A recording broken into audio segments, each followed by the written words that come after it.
Myles Rawson, elite running coach. But it didn't start out that way. The struggle is on. Waking up at 6 in the morning, doing my workout, then going to work as an electrician for the full day, then I'd be video editing till, 11 o'clock at night. This. I'm making myself look like a complete idiot and no one is interested in what I'm putting out. Today, he's one of the biggest running technique accounts on Instagram, and he's even coached Bear Grylls. He spotted one of my videos and yeah, he followed me. I think you have to be willing to pay those costs, and if you're able to do both, then yeah, amazing. All right, so tell me what you've been up to. Pretty much continue on the sort of same trajectory as last year. I still trying to work on building my business as a running technique coach, which I would say has gone pretty well the last year. I don't know when we met. I think it was quite early into the journey, maybe a couple of months. So it's just been a year sort of trial and error, trying to figure things out, eventually getting some sort of help along the way to, well, basically just make myself as successful as I possibly can in my space. So when we met, I think your channel had just really blown up, right? Yeah. So tell us about that. What happened there and what's that journey been like? If we go straight back to the beginning, I was already working as a running coach, but it was sort of a side hustle for me. I was working as like an electrician full time, and I'd worked with some of the best performance coaches and stuff, learned a lot from physios and other running coaches, and I had a lot of knowledge, but I was sort of stuck in a dead-end town in Gloucester in the UK, and I'm never going to get many clients coming to see me from there. People are sort of set in their ways and what they do, and that's when I decided to sort of start just posting, just seeing what I could do. I used my personal profile that was deactivated for about 3 years. I think I had like 710 followers on it, and then turned it into a running page. Started posting stuff, for months on end. All I saw was my follower count gradually going down.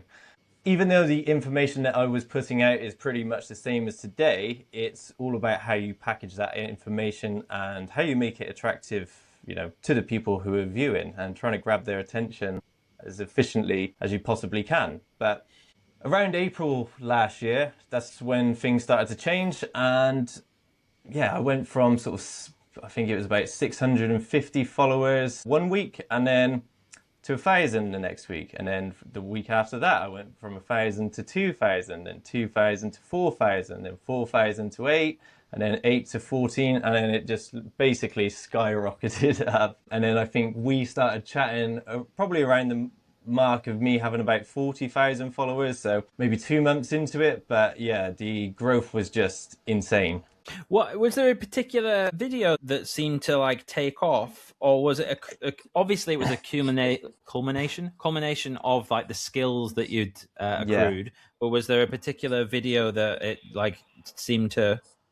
Yeah, so anyone who watches my channel is probably going to have no guesses onto what style that was, but the talking head video. And I think the first one I did was someone walking up a Stairmaster, sort of leaned over, hunched over. And it was basically me just sort of commenting on it. And I think that got roughly about 2,500 views. And everything else had been sort of stuck in the sort of 200 to 300 range. Maybe one that got 1,000, maybe one that 1,500.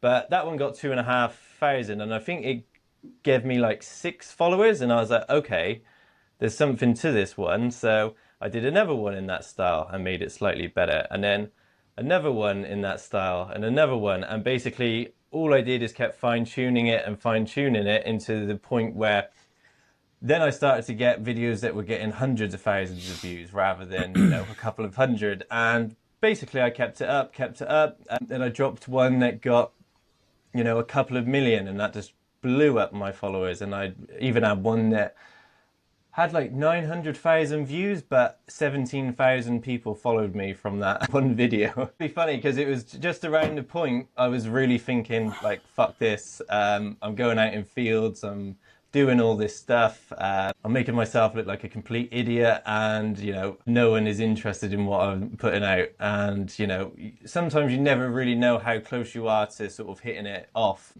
And that's why, I would always encourage people to just stick at it. Like, you can change your style, you can change, the direction that you want to go in, but if you give up, like, I could still be working as a full-time electrician now, and it would have just been a failed venture. Well, I think that's the thing, isn't it? It's like no success is guaranteed, but stopping will guarantee that you won't be successful. Yeah, 100%. Right? As someone in a adjacent space to you, like the creator sort of world, obviously podcast, YouTube, Yeah, bit of Instagram sort of stuff, like defining like what successful is. I think very much in the social media game, right? The fucking 300,000 followers will be a success, right? yeah. But for me, like I'm still not making money off the podcast.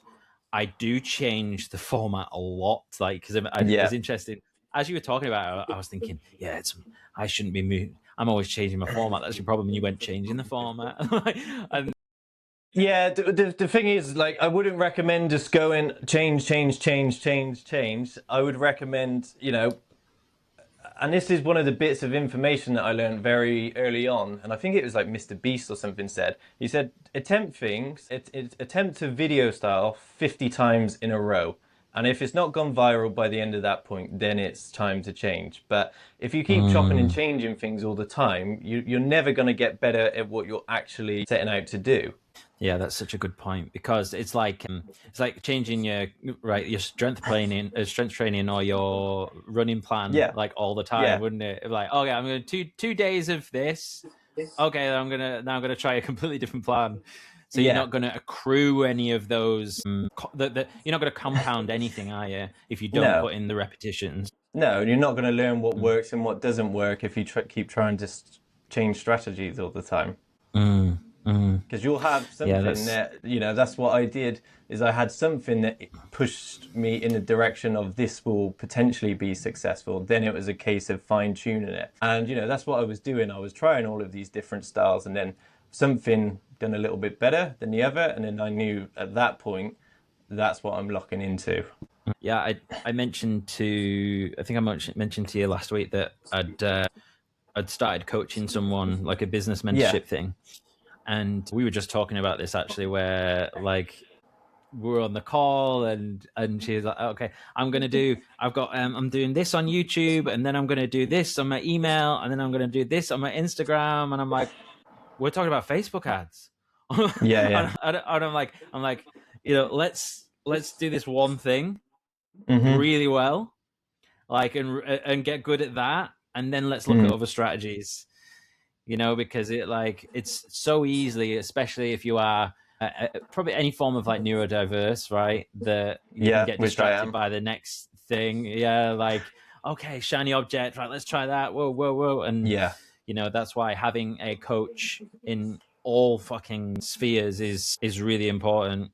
Yeah, and it's probably the one thing that AI isn't good at, actually. Because AI can coach you a little bit, but like if you're like, hey, I'm thinking about doing this, it might push back at first, but if you say it one more time, now I'm the boss, it'll just like take you down this other path, right? Yeah, 100%. So that's something that's been really key to my success, is investing in coaching. And I work with a running coach now, and people are like, what? Surely you can do that all yourself. But it sort of takes out the guesswork. And I think, people like me who are neurodivergent with ADHD, it can push you into a sort of burnout cycle where you just push and push and push, and, the blinkers just get, or your focus gets so tunneled that you ignore everything and you keep pushing and then end up in a burnout cycle. So having someone that's going to give you that sense of direction is going to massively help you. But last year I had a business coach, and that all basically went to shit. Didn't take any accountability for how much of a failure it was. And so if you are going to invest in coaching, he didn't take any accountability for the failure of like a launch that we did. But that's it. We learn these things along the way, that you shouldn't just blindly trust people. And that's something I've had to learn the hard way the last year. Is always been a bit of a naive optimist, thinking that people are always going to have the best intentions for you. But that's unfortunately, and I think even particularly on social media, is like the people that you can meet along the way are sort of very superficial, very self-focused. And they're always out for themselves, or a large majority of them are out for themselves. That's an interesting angle, and sort of the dark side, I guess, of what we're discussing, about bringing in some outside help. Do you Yeah. have what recommendations would you have for, like, actually, given that you had a bad experience, how would you tips for finding a good coach? Well, I got recommended one by a physiotherapist that I've made really good friends with online, and we started trying to work together. And I was so like, there's this European mindset of like, saving your money because you might need it on a rainy day, but like they can take you where you need to be in such a short period of time. So I was trying to figure out the sort of business side of it for a year, chasing my tail, trying new things, this and that, and like burning myself out in reality. And he told me the price and stuff like that, and I've never paid sort of anything like the prices I paid, but I made my money back within the sort of first 2 weeks of the investment, and I would never ever go back now. But that's really what you're paying for when you pay these sort of high prices to work with people, is like they've got a level of expertise, and are you going to spend 3 years trying to work that out yourself, or are you going to condense that time and just invest in yourself for a couple of months?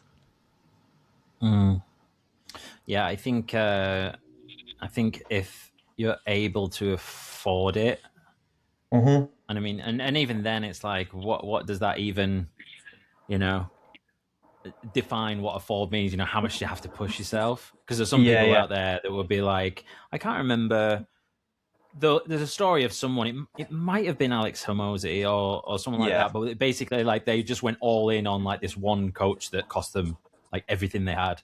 Yeah, I think it was Um, him about 10 grand or something, and he had basically nothing. But I think you managed. He said like, I think he says like, if a tax bill come tomorrow and you had to find 10 grand, you would find 10 grand. But when it comes to investing in yourself and your own development, is people get so wary of like, this is my safety net. Hey guys, quick one before we carry on. I don't currently have sponsors on the podcast, but I do have something that I've built myself called the Chapter System. It's the whole goal setting framework that I've been operating from for the last couple of years, and it's the only thing that's really worked for me.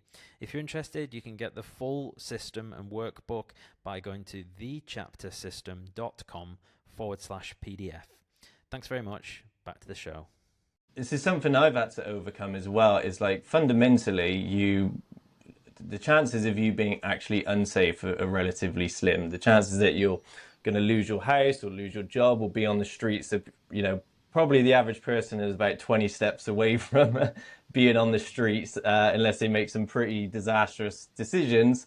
So, taking some risks now and then will really pay off. Like, I quit my job as an electrician. I had no idea how to run the business, but I thought, well, it's either I stay doing something I don't like, or I just have a go at it and let's see what I can make of it.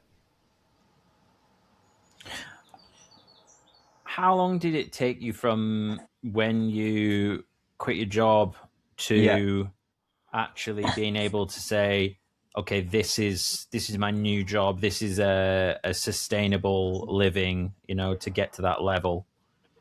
I would say probably 3 or 4 months, but within that there was a lot of worries of money not coming in, or I put extra stress on worrying about when the next paycheck is. I think at the start I was working too cheaply for people to try and get money in, but I think probably 3 to 4 months would it started to just cover my bills. So I was in a fortunate position that I'd saved quite a bit of money over the years as working an electrician, so it didn't matter as long as it sort of paid my bills. I wasn't too stressed. But Yeah, obviously, if you haven't got any savings, that does put extra financial pressure on you. But if you really want to like go in and go all in on something, then maybe you have to move home with your parents for a few months and see if you can make a success of it. And if you lock in, you do the hours and actually give it your all, there's not really much chance of failing. I think there's two trains of thought here, and depending on which fucking podcaster you listen to or which podcast guest, right? And there always is. There's always going to be that. Yeah, there's nuance with everything, and that's like, there's the contradiction of any of these conversations. But like you have, you'll hear on the one hand, like burn the boats. Right? Just like burn the boats, just go all in. And then on the other hand, someone will say, no, you need to do it on the side, take a night class, do your hustle on the side. Do you know what I mean? Like, keep the income coming in. And both are true. Yeah, they are. And like that's what. Yeah, I can say that. I was working, like it was a side hustle. I suppose you kind of did a bit of both, right? Yeah. So I was an electrician. I was waking up 6 in the morning, waking up at 6 in the morning, doing my workout, then going to work as an electrician for the full day. Then I'd be video editing till 11 o'clock at night. But when I saw the results of like, oh, this is paying off, like I locked in probably harder than I should have. I was video editing to like 11, 12 at night, not sleeping till 2 in the morning. But when I saw the opportunity and when I saw those followers growing, like that was it. I was like, okay, sort of now or never. I can give up the sleep for a little bit. And then after a month of doing that, I probably burnt myself out quite hardly. And yeah, that's when I was like, fuck it, I'm going to take the risk. It's going in the right direction. But, sometimes you're going to have to give up a bit of your social life. You're going to have to give up sleep. You might even have to give up working out, because that's what I had to do, because, I could see the direction it was going in. And, it's then your chance to take it or leave it. You can always get fit again. You can always sleep better in the future. But if you've got the chance, go for it. Mm-hmm. It's a bit like that, shopping and changing programs thing that we were talking about before, because if all of a sudden you're starting to accrue gains in this one particular area of life, then like that's your time, isn't it, to like was make hay, isn't it? Make hay while the sun shines. It's literally that. So if you have to drop the gym for a little bit, and I've been through periods like this, and actually has been a huge part of probably why I've struggled with my whole fitness thing for the last maybe 12 months or so, because I was all in on HYROX.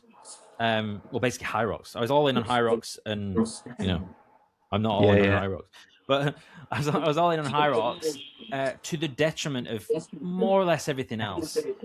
And like, not that like my life was up in flames or whatever, but it was just very much everything else was sort of coasting to like okay-ish, right? You know, and like some things like were terrible, and some things were like like could be better. I mean, it was just like, yeah, but HYROX is my thing. Like training is my thing, and then I then look to like focus on work more, on periods of focus on the podcast, on the business stuff, right? All these other things, and then chose to drop a lot of the fitness stuff to make gains in those other areas. And a lot of that's why I'm here, why I was able to be able to come out to Bali, because I've been successful in work and stuff. But also I got here and just like, I don't know what I'm doing training wise. Am I doing CrossFit? I hadn't run for months and stuff. So, but I think you have to be willing to pay those costs. And if you're able to do both, then fucking amazing. But and the same happened with me. I was like a very unfit running coach, but the sacrifices have to be made. Like even no matter what you do, if you have the knowledge and you're giving people good information, it doesn't matter really if I was running 8 minutes per K or 4 minutes per K. Like you're trying to help people develop themselves and become better. And yeah, sometimes those sacrifices do need to be made, of where, you lock in on one thing. If your attention is diverted in 3 or 4 different directions, you're never going to, find really the direction that's going to move you forward. Mm-hmm. And I think it's like, some people might listen to that and go, yeah, but you can, yeah, of course you can do 2 things at once. But I think it depends on, like, talking about, like in my example, like I've still been going to the gym and stuff. Yeah. I'm still fitter than most people, Yeah, right? yeah. But it's just not at that level of like, Yeah. okay, like putting in really good Yeah. HYROX times, 5K PBs and stuff like that. Yeah. But I think that also comes along for the ride with the. Like, I'm not saying you get rid of that in your life completely. Like, obviously, it's amazing for people's mental health. But yeah, and try and take that time to rest and recover and make sure, you're not just going in and in and in and in. Yeah, but if there's an opportunity there, why not seize it, and why not try to push it? And if your workout efforts have to, it's a lot easier to maintain something than it is to progress in something. So if you can try and maintain your sort of fitness while pushing yourself forward in that other direction, like, why would you not go for it? Why do you have to try and push to be, the best athlete you can be and the best sort of business person you can be? It's like, okay, well, let's get one thing figured out, and then you can get to a position when you've done that hard work. Is like, now I'm starting to train much more frequently than I have done for the past year, but that's because I can take this sort of gas pedal off because I've done that work. I know this sounds, I don't know, it's sounding a little bit egotistical when I talk like this, but not at all. Yeah, I think it is. Yeah, it is worth it. Mate, I speak to high performers. That's why you're here. So let the ego run. I think it's funny that actually you said maintenance doesn't cost. Maintenance doesn't cost much, or something along those lines you just said. But fucking hell, I literally had this thought this morning because a lot of my fitness has gone away, especially my HYROX fitness, and I've been trying to get back into it. And I did my second specific session today, and I'm pushing this sled, right? And it's 90 kilos. And like beforehand, like 6 months ago, I was training like 200, 250 kilo, right? No problem. Yeah. And I'm going, fucking hell, this is heavy. And I'm like, why didn't I just do a couple of sled lengths like a week? Do you know what I mean? Just like a little bit of maintenance. Yeah. Because it doesn't cost much, does it, to hold on to it?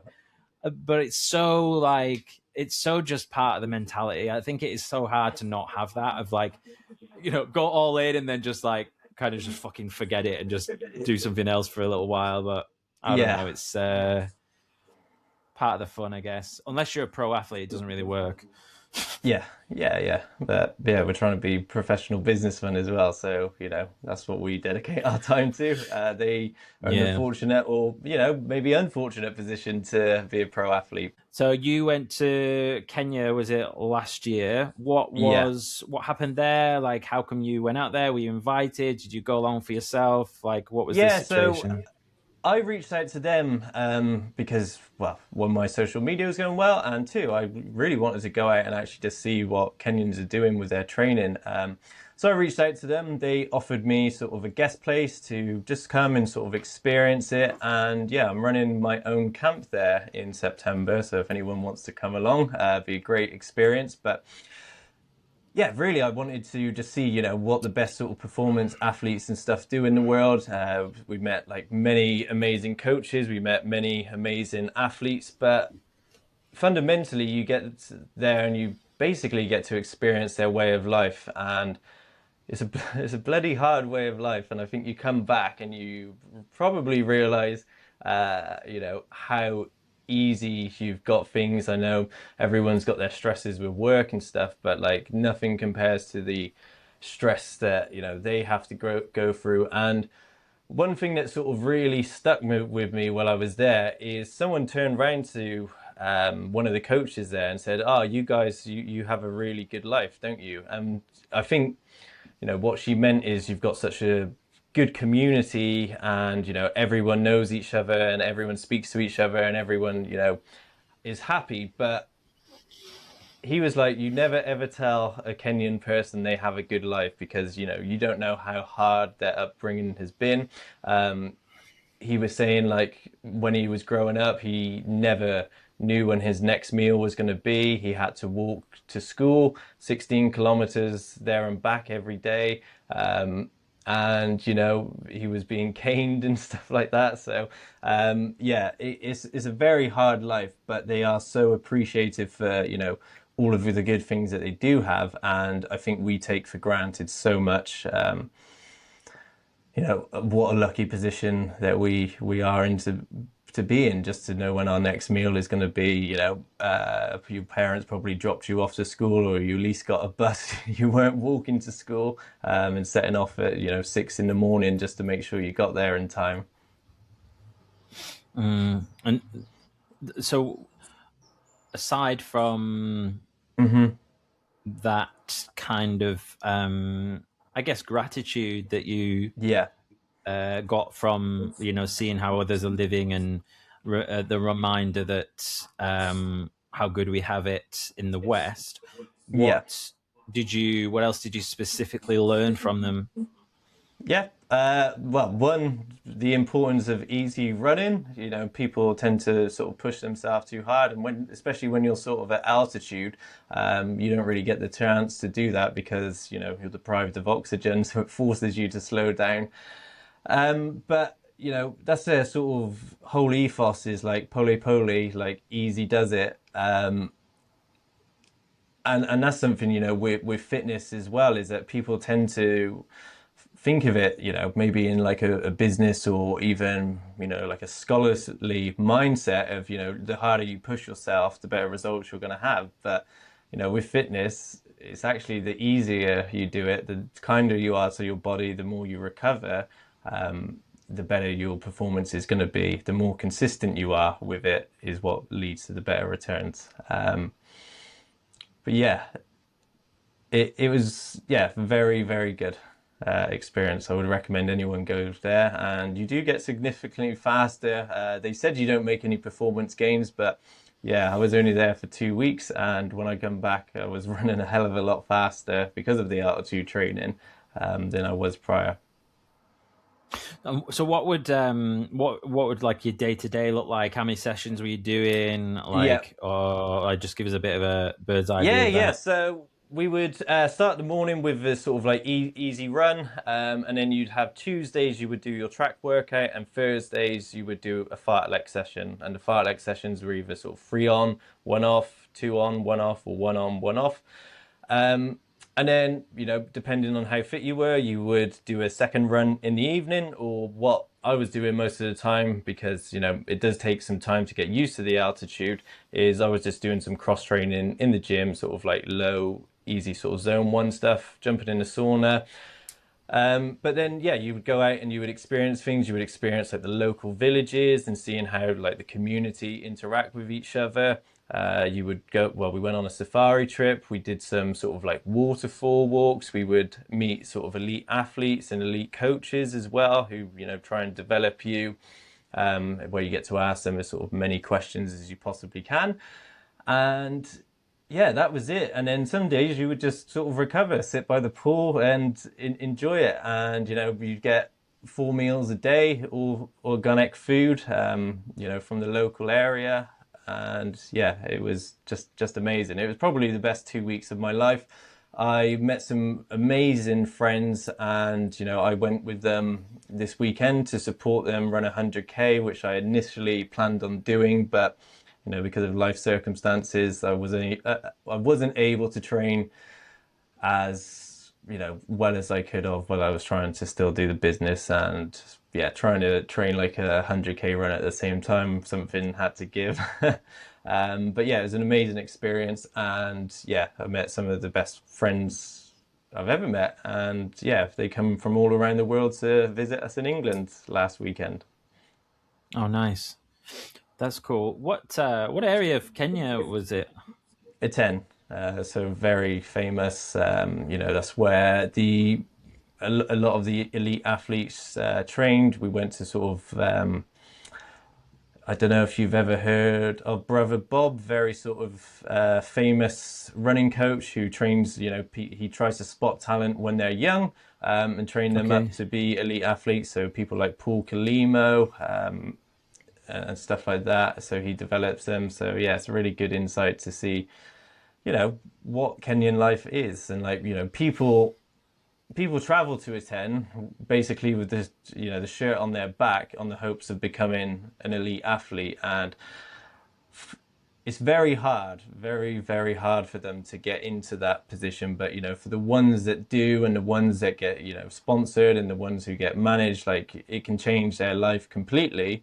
But sadly for a lot of them, like they never quite make that cut. Yeah, it sounds fascinating. And You should swing by on your travels. Yeah, I mean, I went to Kenya. Wow, when I was like 21, so it was like 16 years ago. Yeah. And actually, it was not that sort of trip, but it still remains like I think the most incredible place I've ever been. Yeah. I think the shock to the system, like I remember just like coming into land, like on the plane and looking down and just like from above and just seeing like all these tracks and like the greenery and like, I don't know, it was just like, I've never landed anywhere like that before. Right. And still haven't since then. Right.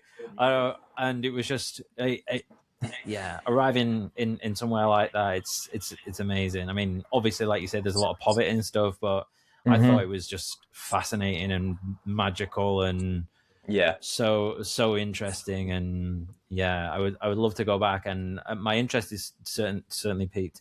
So September you're running a retreat, right? Yeah. September the 27th for 2 weeks. So doing a lot of focused work on helping people with their running technique, up hills, down hills, how you use technique to increase your speed and performance, and basically mastering what Kenyan style running is. That was one of the nicest compliments I got when I was there, is that I was told I run like a Kenyan. Nice. Which I'll take. Nice.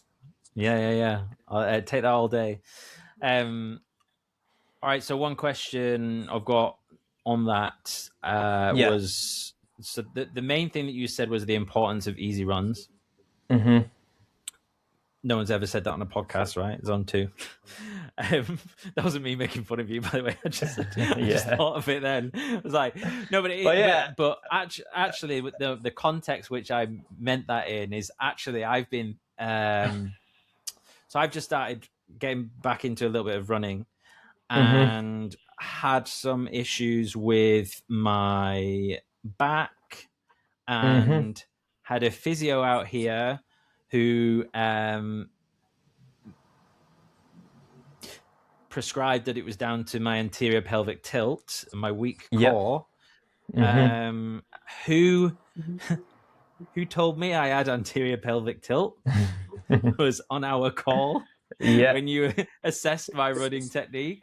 I didn't dismiss it, by the way. I'm just like, I'm in HYROX season. I can't do anything about that right now. Yeah. I'll sort it another day. But do you know what? I think there is a bit of in fitness in general, of course, there is like controversy and people argue, like both sides, and then you'll also hear from like someone who be like, oh yeah, that people go on about anterior pelvic tilt too much, right? How do you even rectify it? Like, how are you supposed to? So, but I think what then happens is you don't really know what to do, and you're kind of like, well, I should really sort that out. Myles mentioned it, and then you're like, but do I really want to like stop all my specific training and then learn to fucking tilt my pelvis, straighten out my pelvis and my lumbar? And the reason I'll bring this one home eventually. So I got back to running, and then I went out for an easy run, and only 25 minutes. And the following day, I had the back pain again, and I spoke to a coach out here, Shout out to Jack Collins, and he's like, "Why did you go out on an easy run?" He was like, "Because most people's form is terrible for easy runs," and I was like, "Actually, that totally makes sense." And I've always really disliked easy running because I've always come back and be like stretching for ages because I get this spinal compression.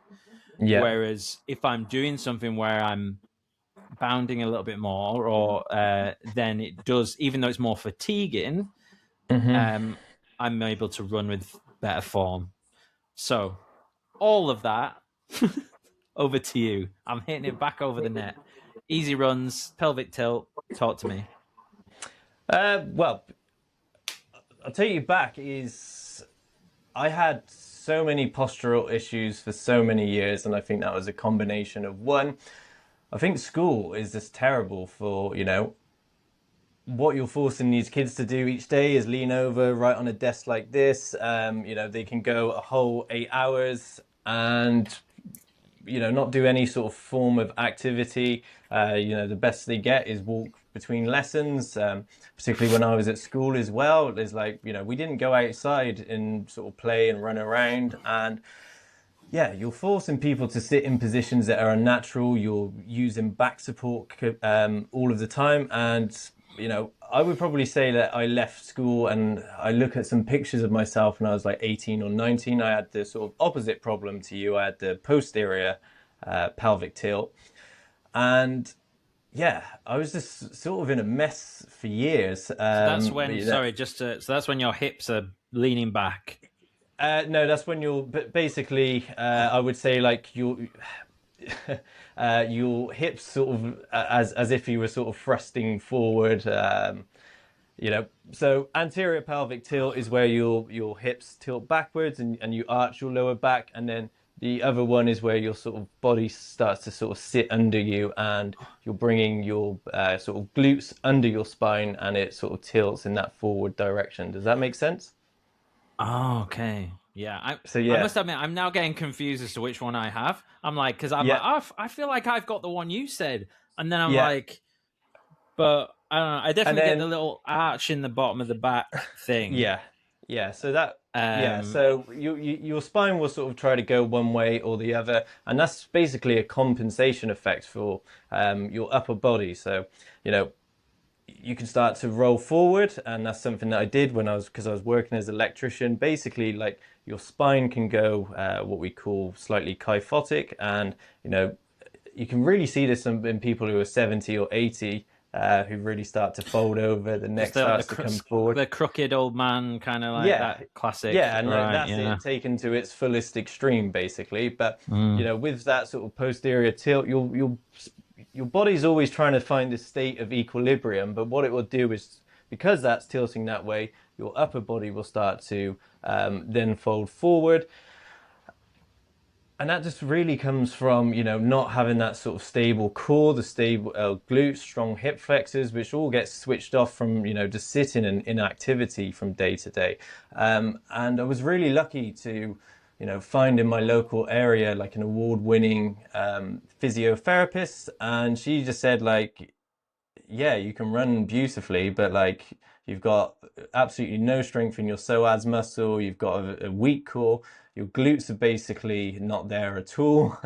And I sort of got sucked into this trap when I was younger, and bodybuilders having those sort of big upper traps, which is obviously from the fact they're taking large amounts of androgynous steroids. But I was doing shrugs like this, like thinking, hopefully I can get some big upper traps like them.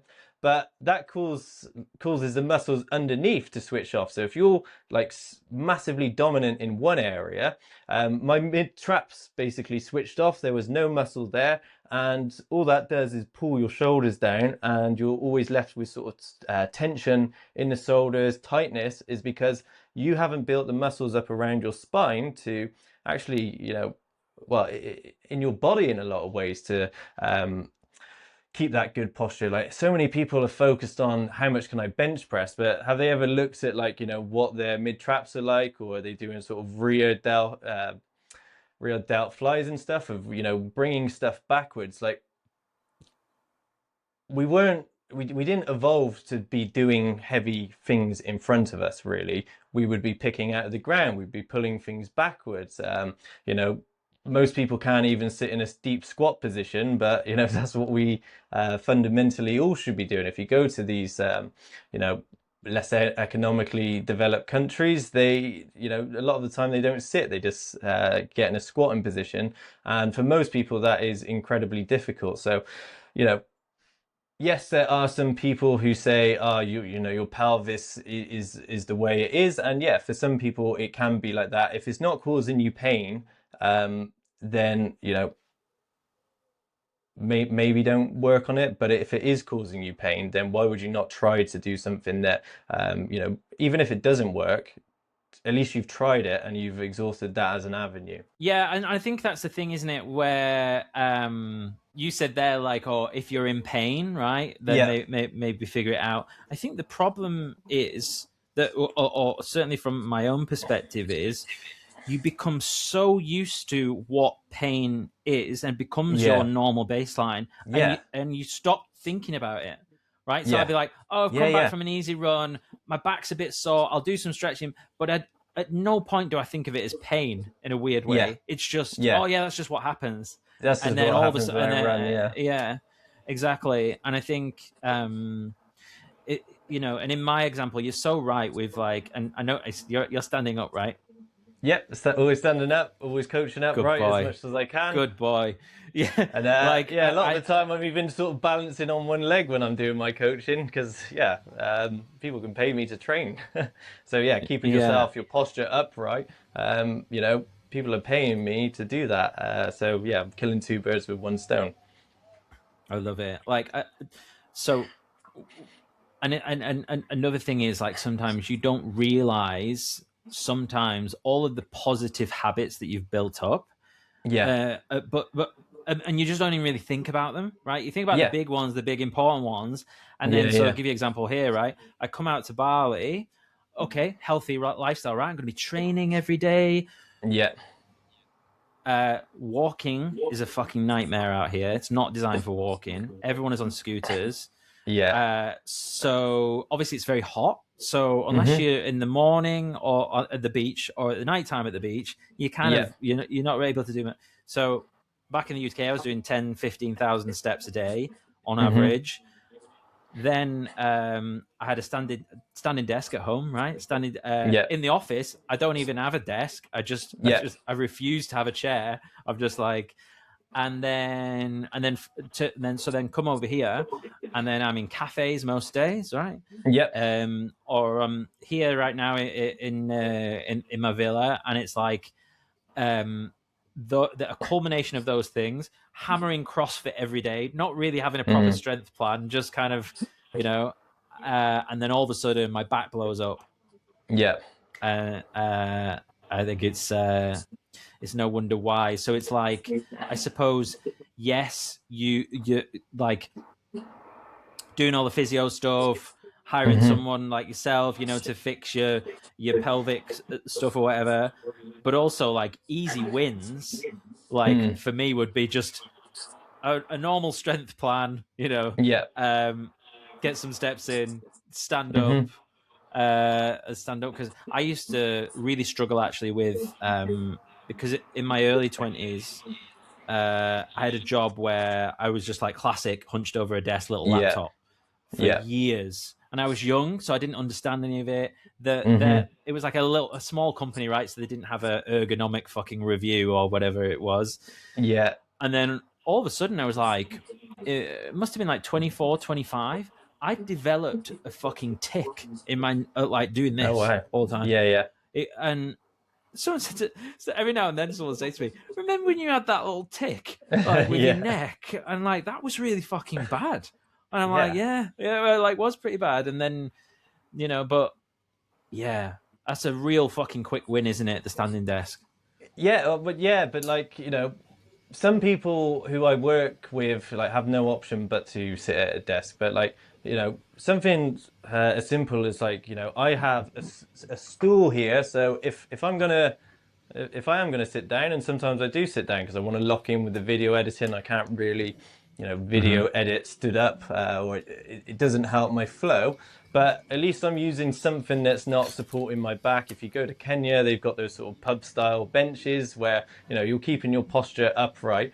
And if you are going to work, just make sure your arms and stuff are supported. If you're reaching them up, you're shifting everything forward, and then your body's going to start to slowly turn that way. But a lot of what I do for people when I'm coaching is just saying, okay, you sit, but let's do something every 45 minutes that's going to start offsetting some of that,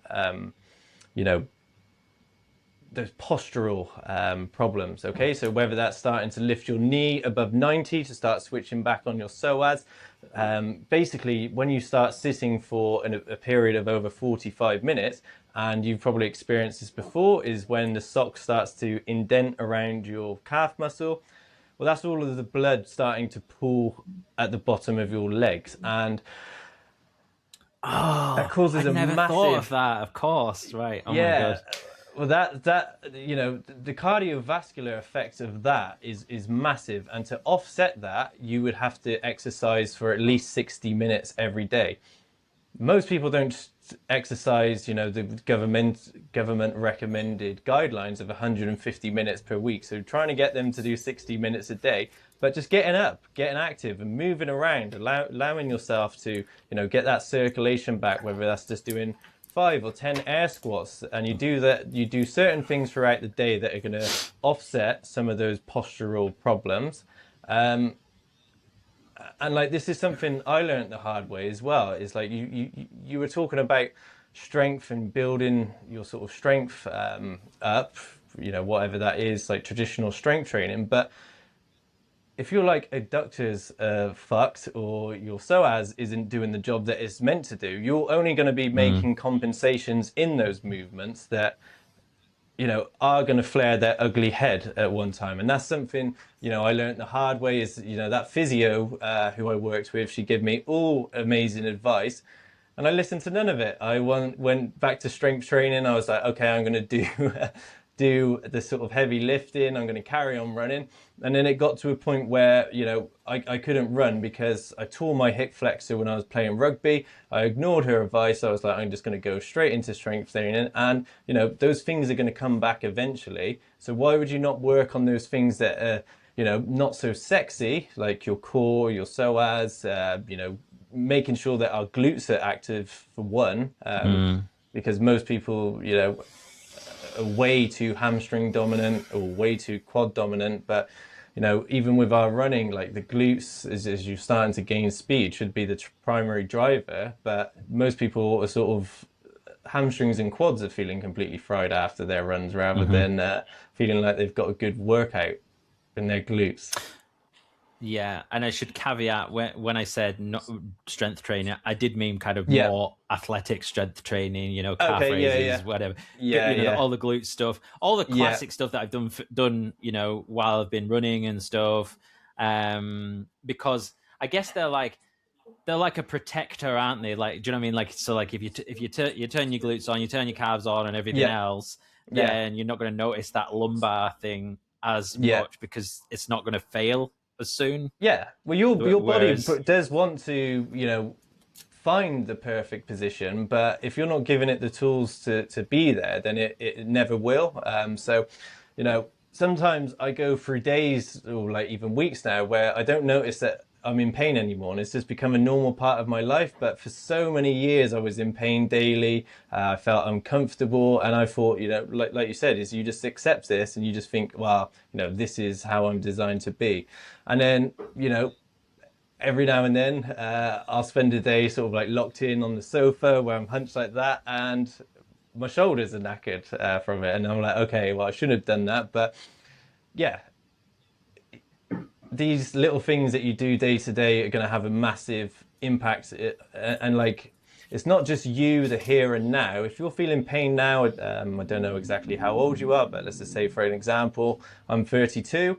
If that pain is there daily now, what is that pain going to look like when I'm 75 or 80? And it's probably not going to get better if I don't do something to correct that.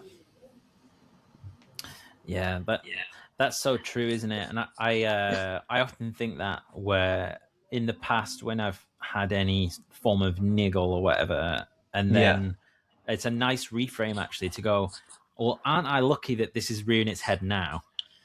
Yeah. Because while I have something to, some a little bit of a runway to be able Yeah.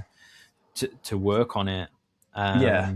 And that's it, is even once you've done it, is like we said earlier, is you need to maintain it. You need to maintain it really for the rest of your life. And once you've built that strength, it's like we said, it's a lot easier to maintain it. And I think, I think 75% of my audience is male, but actually I've probably got about 60 to 70% of my clients female, and I think there's this real sort of ego thing with men of like, it's just going to sort itself out, or I know better. I know better, and what I think is right, and rather than just dropping the ego and going, actually, I need some help with this, which women are much more accepting of, is like, they see a problem, they see someone who has a solution to it, but men are always the ones who seem to just think they can push through things. And I think, I've definitely been in that state before, but sometimes you just have to sort of drop the ego, and things will get better for it. I think I'll give you my perspective on why I think it might be a little bit more female dominant as well. So for me, it's like, I know I need to work on it, right? But I go, okay, so if we think about off-season time, and I go, Yeah. am I going to work on my running? Or am I going to get strong as fuck? Yeah. am I gonna like, do you know what I mean? Am I going to increase my bench or my squat or whatever? And of course, as blokes, most guys, like, we want to get big and strong, even in the HYROX space or whatever. And and there's a culture of that as well in HYROX. Like, off season is all about building your strength and stuff. There's arguments as to what type of athlete you are, anyways, whether that's even, because there's so much running in HYROX. But that leads me into my next question. So, how should we think about looking to implement a running correction program? So let's say, like, okay, Myles, I'm sold. Fix me. Let's do it. But like, I've got HYROX coming up next month, and then I've got like, how do you look at actually fitting that into someone's schedule? Do you have to like build it into an off season or some time out of competition? Yeah, that was one of the things that when I sort of first started last year, is like, I wanted to be the HYROX coach. I worked with some elite 15 athletes, but they've got races each month, and they find it very hard to dedicate that time to it. So that's why I've started working with more sort of traditional runners. But what I do is try to, if someone is training for a marathon plan, is try to give them the cues and stuff that are going to be safe to do so, and implement it safely. But you kind of have to just accept that you're using your muscles, your tendons, your fascial system in a different way than they're used to. So you wouldn't go to the gym and then start trying to basically doing 100 reps of squats for the first day. You would break it down slowly, but week by week is how I work with people. So I make sort of 2 small changes, or maybe even 1 small change per week, and what you're trying to do is gradually make them fitter, so it fits into their training plans without making anything too drastic. If don't know if you've ever played golf in your life, but if you told someone to do 6 things with their swing at once, and that's also the problem with social media and YouTube, is like, I went down the rabbit hole of looking at all different videos trying to correct my swing. But just commit yourself to the process and work on one thing at a time, rather than trying to do everything at once and then slowly break it down. But it's, people need guidance on this. And like, there's this like classic myth that your form is going to start magically optimizing itself the more that you run. But if you're running in an inefficient way, is all you're actually doing is adding more and more mileage into an inefficient form, and that inefficient form tends to lead to overuse injuries or breakdowns. So before the 1970s, every sort of runner was coached and trained on the track. They learned how to use good technique, and they developed themselves into athletes. And then this sort of craze of running shoes of, okay, we're going to just switch to really cushioned shoes, and that's going to reduce the impact. But your weight is the same no matter what shoe you're wearing in, and that impact is the same. But what that's done is, we didn't evolve to run with big cushioned soles under our feet, and what that's done and led to is 85 to sort of 90% of runners I come across are overstriding, so they're reaching their leg way too far in front of them. And you should use shoes because they do offer you a performance benefit, but actually learning how to retrain your running gait to utilize those shoes optimally is, well, it was the best investment I made in terms of my running journey. And that's where I was just going to say, and that's why I went through such a long time without sort of having any aches and pains or niggles. It was more muscular pain that I was suffering with, rather than joint pain, which is so common for so many people. Why do you think things like overstriding exist? Is it a modern evolution because of the trainers or the hips and what we've already spoken about, or is there something else going on? Well, it can be down to a lot of things. Is one that people can't maintain an upright posture when they run. So when you're tilted forward, it basically causes that leg to reach out and swing out because you haven't got the time to basically start bringing it back towards your center of mass. But yeah, shoes are probably I wouldn't say the worst thing, pavements. but they didn't help people's running technique. So more cushion, more support did the opposite. So we've got roughly 250,000 nerve endings in our feet. You put a pair of socks on, you put some insoles in, and then you put your shoes on. You don't feel how you're hitting the ground. And that's not me saying everyone should go out and start running barefoot, is because we haven't developed that sort of Achilles length or the strength to do that. But just working on sort of simple cues of correcting that overstriding, correcting your foot strike, is going to allow you to use those shoes properly. But yeah, fundamentally, since modern footwear has come in, the injury risk has just gone up massively, is because, well, running fundamentally is a skill. Same as golf. No one just, you might get someone who's got a very good natural golf swing, but they're sort of few and far between. But,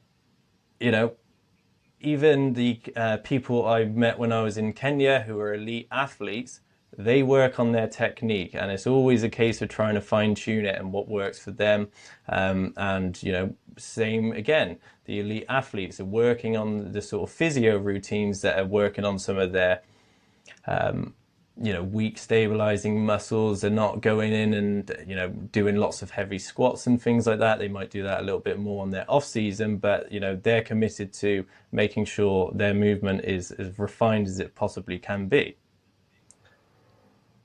And then, I say to people, one last thing is are you good? I say to people, if you think of that as a process, what does that look for you in a year? Because, you could effectively go, unless you start, ramping up your mileage or doing something that's completely unsustainable for you, you could effectively train for a year without injury. So how much fitter would you be if you just locked in and you worked on those things that you needed to do, rather than just sort of, try this for 2 minutes. Okay, I forgot about it now.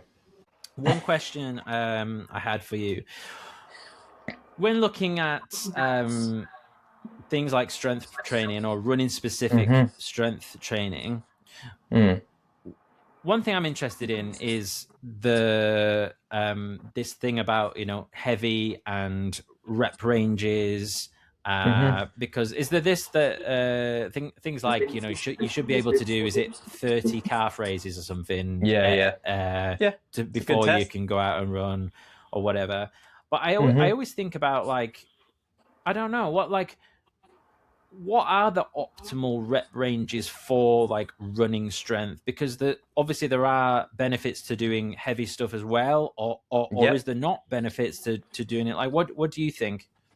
It depends entirely, what system you're trying to target. So yeah, there's, like I said, there's a bit of nuance with everything. If you were trying to sort of target your Achilles tendon stiffness, then you want heavy load, low reps. But if you wanted to, run a 100K, then you might look at doing some slightly higher reps, because that's going to start building some of that fatigue resistance. You can also, work in sort of a power range as well, which is sort of heavy and explosive movement. So it depends what you're trying to develop as an athlete. I think it needs to sort of be well-rounded, but even things like skipping, which is hundreds of reps, develops your Achilles tendon stiffness, and, helps your speed and performance. So there's no sort of really right or wrong answer. I wouldn't. It depends what you want out of it as well. Do you want to be like a hybrid style athlete where you're, carrying some muscle mass? So you would train a little bit for hypertrophy. You would train some of your leg spring stiffness, or do you just want to lock in and fully go all in on running? And that's where you're going to do those sort of movements that are in those low rep ranges that aren't going to build as much muscle as going for typical hypertrophy growth, or you'll do extra emphasis on sort of plyometric workouts. See, that's the circle that I'm trying to square that I'm trying it's to a balancing act. Yeah, what do you want out of your running? Well, no. So what I mean is, so a lot of like the running strength, like, so let's take the calf raises thing, right? Is higher reps. Let's say we're training for a half mara. So higher reps, okay, but also higher reps is in that hypertrophy range, like 8 to 30 is probably hypertrophy, maybe more. So I think that's the bit that confuses me. Sometimes I'll get a physio exercise and it's like, I don't know, like 30 of fuck it, we'll keep stay with calf raises, 30 calf raises, right? But that is in the hypertrophy range, so you're obviously going to gain some muscle there. So help me understand this.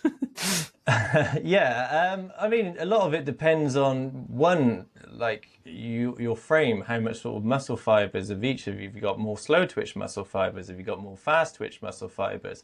In terms of, your body will start to optimize itself for the training and stuff that you give to it. So if you're a HYROX athlete and you're doing strength and running, that's why a lot of HYROX athletes are carrying a lot of muscle, but they can run fast. Like, we don't really get to pick what body we have. I mean, the only time that my legs looked decent in my life was when I was squatting 160 kg. So, as much as I can squat, I'm never going to be someone who's got big legs. And that's sort of like, why you should just try to sort of figure out what sort of thing that you're built for. So I'm sort of built more for, 10Ks to half marathons rather than doing ultra endurance events or even HYROXs, because my lactate levels clear quite fastly. If I decided to go into that would be a good sport for me. So trying to work out, what, but that doesn't mean that you don't have to do it. If you want to strength train and, go through hypertrophy and you want to develop yourself as an endurance athlete, you can do those things. But yeah, Eliud Kipchoge, if he squatted, every day, he's never going to be a super muscular guy. It's just sort of what we're given and what we're born with. But yeah, there's basically you should be able to perform certain tests, and one of those is like being able to do 25 calf rep ranges, because a lot of people can't even balance on one leg, and they're going to go out and do thousands of reps of balancing on one leg, and they can't stabilize their posture. So if you can't do some of these sort of basic fitness tests and, you know, things that crop up like that, or balancing on a single leg, like, it's probably not even safe for you to run. So sort that out first, and then, yeah. Okay, last thing on this, and I'll drop it. Yeah. So I'm a half marathon runner. Is there any benefit in doing low repetition strength work? Yes. Regardless of the muscle? There Yes. is. Yeah. Okay. Yes. Yeah. So it would increase. And is that your power. because like you're looking to increase power? And is it there's something to do with like you kind of need the strength to begin with to then utilize it into the higher rep ranges? Yeah. Well, would that be a fair point? Yeah, there's 4 elements of speed. So, like, what dictates how fast you are, and one of those is running economy. One of those is your lactate threshold. One of those is fatigue resistance, and the other is your VO2 max. So, you know, strength training can and does boost your running economy because you're training your tendons, your muscles and stuff to be stiffer, more reactive. That doesn't mean that we go in, you know, 4 sessions a week and train specifically for hypertrophy. That means that you, you know, do short and regular, and you're targeting the muscles that are going to benefit your running. So like glutes, heavy glute work, heavy sort of squats, but not even full depth, because you don't really get into full depth while you're running. So, and then it also benefits the fatigue resistance as well. So the stronger your legs are, basically, you know, the less chance you're going to crash in that race, as long as you don't go out too fast. Like your muscle, you know, if your muscles get to a point where they start spasming and stuff, then you haven't got the fatigue resistance to sustain you for that race. Does that make sense? Yeah. So it's almost like the top end strength or whatever is like the thing that's going to stop everything from collapsing in the first place. Yeah. And then the fatigue resistance is like more like the high reps, which is going to stop the ship from fucking sinking. Yeah. Would that be a weird kind of metaphor of someone who has no idea what he's talking about? The same is like one, extending your runs. That is improving your fatigue resistance by doing, you know, tens of thousands of reps as well. But certainly doing some strength training will have a boost on your running economy without actually adding more mileage. And just thinking about like rep cadence. So if I'm whatever, if I'm running like, I don't know how you would do it, like like that, then, but that's alternating legs, right? So it'd be but then, would you, for example, let's take the calf raises, would you be wanting to do 30 calf raises or whatever reps in that same cadence, or do you want to kind of double the cadence so that you're increasing? Does that make sense? Should be slow and controlled, because you're seeing whether your body can hold that weight under slow and controlled. If the more you bounce up, the more you're going to start utilizing your elastic system and not actually the muscles. So you know, that's what we do in our running. We're trying to use as much bounce as we possibly can, but if we're trying to do that when we're doing you know, reps, and it, you know, like I said, it kind of it all depends on what you're trying to develop. So if you're doing power, you're going to be doing short, fast, explosive movements. If you're doing, you know, tendon stiffness, you're going to be doing, you can even do holding, where you're not actually moving, you're just holding it there, and putting your tendon under pressure. So it all depends on what you're trying to target. And that's why you get coaches, is because, you know, they're the ones who know what is holding you back and what you need to develop. Yeah, you can't just download this podcast conversation and put it into ChatGPT. Yeah, you can try doing that as well. Yeah, but, you know, I'm sure it would be a disaster. Yeah, I had a client of mine recently who, yeah, he didn't do the sort of training plans and stuff with me, but he was doing, what he thought was a threshold workout, and it was basically sort of 4 by 4 minutes of VO2 max, and then he was doing another speed workout, which was 2 minutes on by 6, and there wasn't much difference in the paces, but that was given to him by AI, and that's what he was told would develop his fitness in terms of his HYROX. But it's not. You're not working at sort of VO2 max sort of intensity anaerobically for very long during HYROX, or well, you definitely aren't for the whole race. So it's more about trying to develop that lactate threshold. But yeah, that's the problem with AI and using that as gospel. That's very interesting, actually, because I have actually been using it to structure a bit of my stuff at the moment. The first time really working without a coach, but I also I know a fair bit about so I've done a lot of not in your sphere, by the way, but like in terms of like the HYROX training and stuff. I've done it a long time. But I am using AI, and actually the first draft it gave me was like the VO2 stuff, and I was like, why are you putting VO2 in? Like, I've got 4 weeks. I was like, I do not need to be doing VO2. Right, fair pushback. So, it's funny that you gave that example. People don't know that, and that's what I try to do, is get people to develop the skill of after they work with me, is like, you basically should be a mini coach who knows what to do and how to develop yourself as an athlete. So a lot of people continue to work with me, and probably 80 or 90% after my sort of program blocks are done.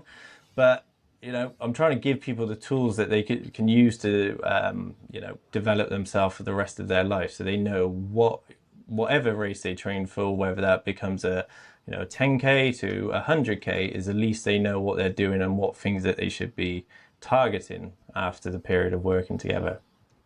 What about bare feet? Like, do you ever incorporate that into anyone's plan, or do you do it yourself? Like, or you just think it's not worth it?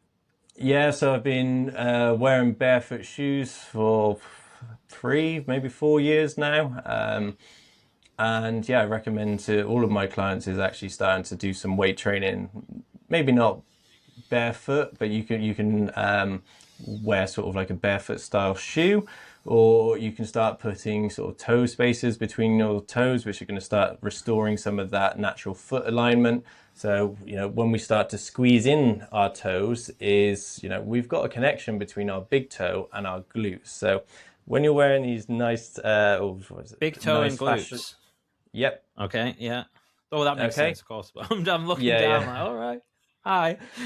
But yeah, when we wear these sort of nice fancy shoes, like the Nikes and stuff like that, which look really good, but they all taper in around the toes, and the less sort of spread out your toes are, the less glute activation you're going to have when you're running. You're going to shift it into more of using your hamstrings.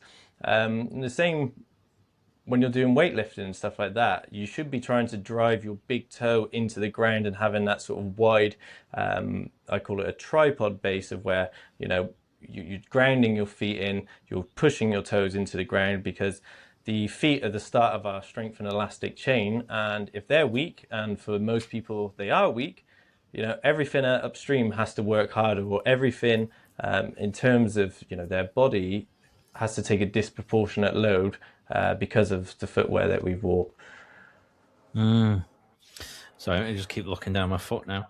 It's beautiful. It's great out here, because I'm like, I haven't worn socks for. Well, sorry, I wore socks this morning at the gym, but I don't wear socks on the day to day, right? And but again, I said, but I'm not actually walking that much. And then back in the UK, I got barefoots, right? And I would always notice that. I used to always think that, like, I seem to turn on my glutes a bit more, and it must have been that toe kind of pushing off, I guess. That where it's coming up behind you. But that's an interesting thing, isn't it? So I'm fascinated by anatomy. If someone points something else to me, I'm like, oh yeah. I've not even realized that, but what about actual barefoot running? include that, or just the kind of day-to-day walking around? No, I think the trouble is with barefoot running is, most people for decades haven't, wore barefoot shoes. And, when you're wearing barefoot shoes, most people have had a heel to toe drop for their whole life. So you're asking yourself, basically your Achilles length to start stretching back into its, original position. So if you go out and you start running in barefoot shoes, you'll put in a lot of extra load on that Achilles, and it's something I did at the start. And I started wearing zero drop shoes because, we didn't evolve to have a heel to toe drop, but, it took months and months and months of, gradually building up the mileage and building up that strength. So I recommend, people gradually start bringing down their heel to toe drop, and somewhere, around the 4mm range is best for performance. But, the more we start to elevate that heel off the ground, the more it starts to, shift your pelvis anteriorly. And that has a detrimental effect to your running. So about 4 is best in terms of performance, because it does give you a little bit of a forward push with your running. But most of, Kipchoge won most of his races in a 4mm drop, but the shoes they sell in the store are 8mm. So he's got custom shoes, he's got custom carbon plates. The only thing that's the same is the sort of outer shell and the design. So just be careful what you're buying. Bear Grylls. Yes. I noticed him on your Instagram profile. What happened there? Yeah. Well, he spotted one of my videos, and he followed me.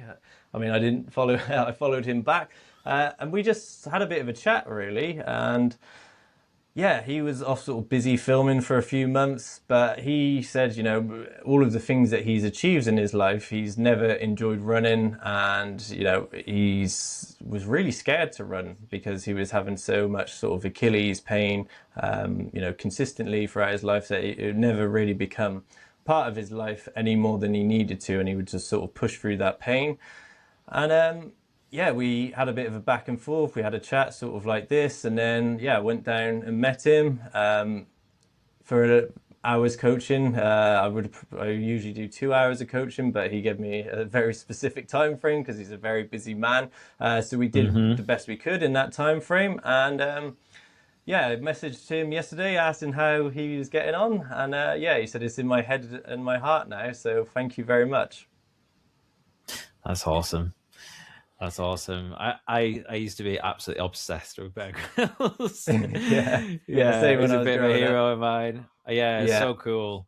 I seen one of his videos the other day, actually, and he was talking about something, and I just commented, and I was like, and everyone's like, where are all the masculine role models? Where are all the positive masculine role models? And I'm like, that seems like a pretty good role model, right?